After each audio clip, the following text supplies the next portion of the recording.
nagpa-engine wash na ako niyan, kaso hindi masyadong malinis yung pagkakalinis kasi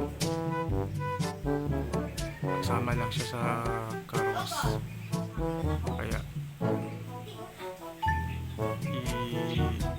DIY engine wash na naman ako para malinis-linis siya. Kaya ito papakita ko sa inyo. Ito marumi pa yan dyan.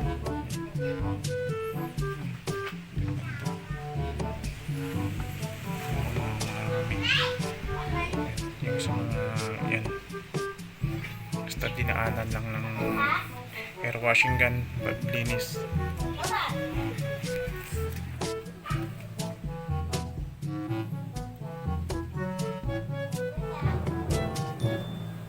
Itong battery na to, bali tatanggalin ko na lang to. Tapos yung pinaka-importante yung alternator.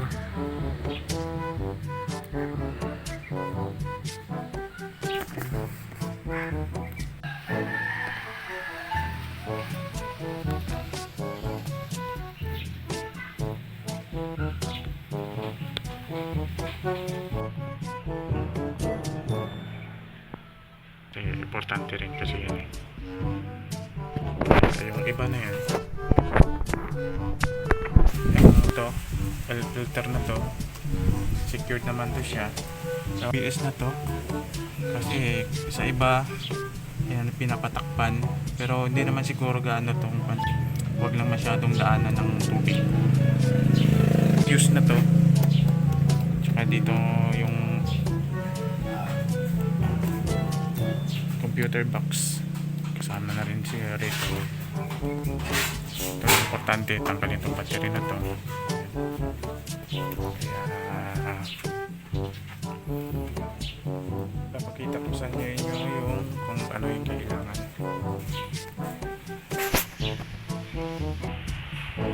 Yan yung pangailangan kong gamit, itong cotton gloves, tapos yung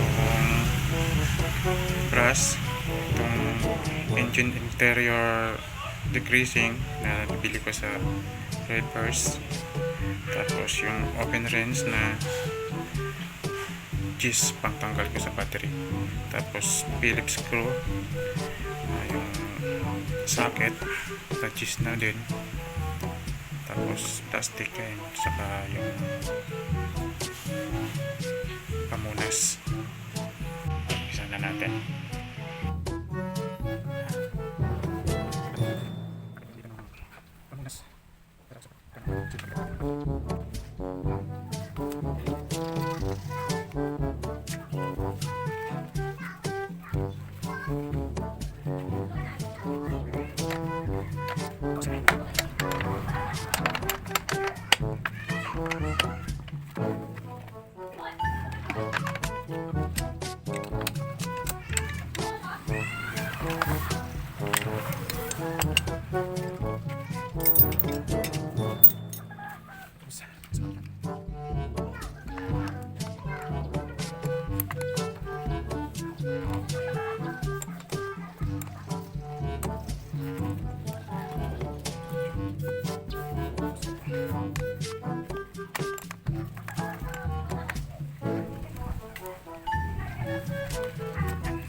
Another one.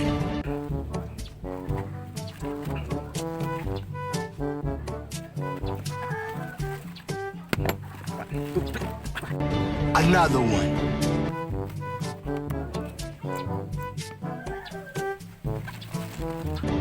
Another one.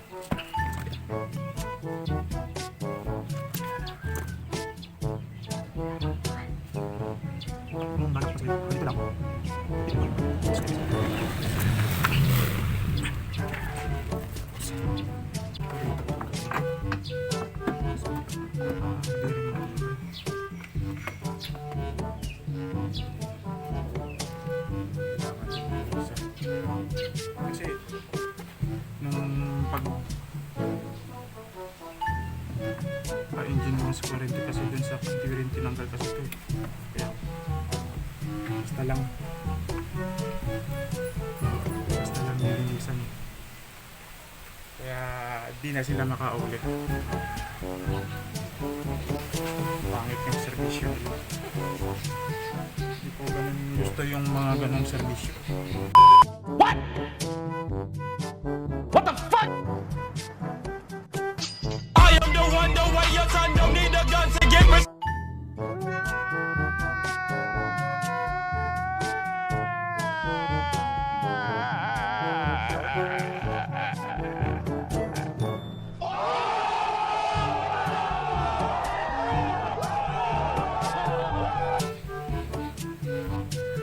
Papakita ko sa inyo yan. Marumi, di ba?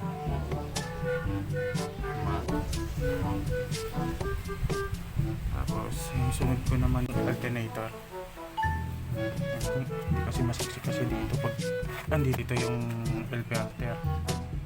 Kaya yung gagawin ko, tanggalin ko itong head dito, tuwangan ko, tanggalin ko ito rito, tanggalin ko. Yes.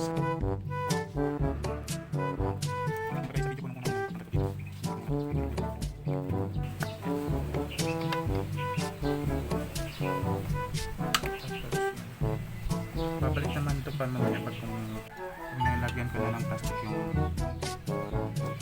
alternator. Yung pala screwdriver pala kailangan, di pala pili. Seriously, what the fuck are you doing?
Yung iba hindi gumagamit ng diesel.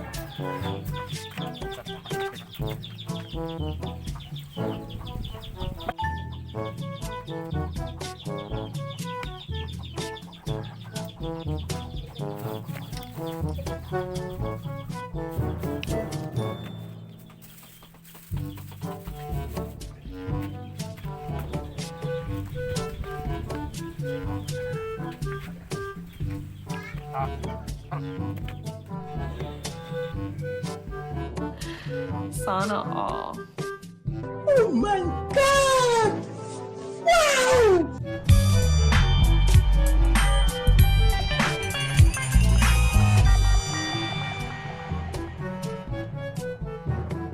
Yan na.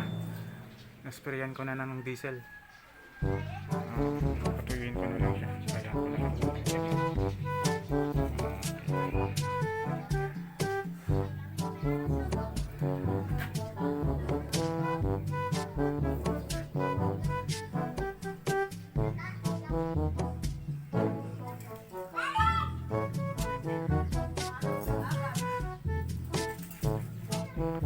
Diesel.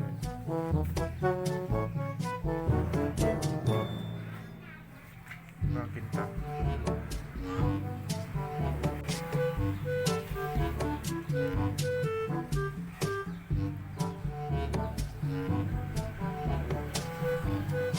Please like, subscribe our my channel. Thank you.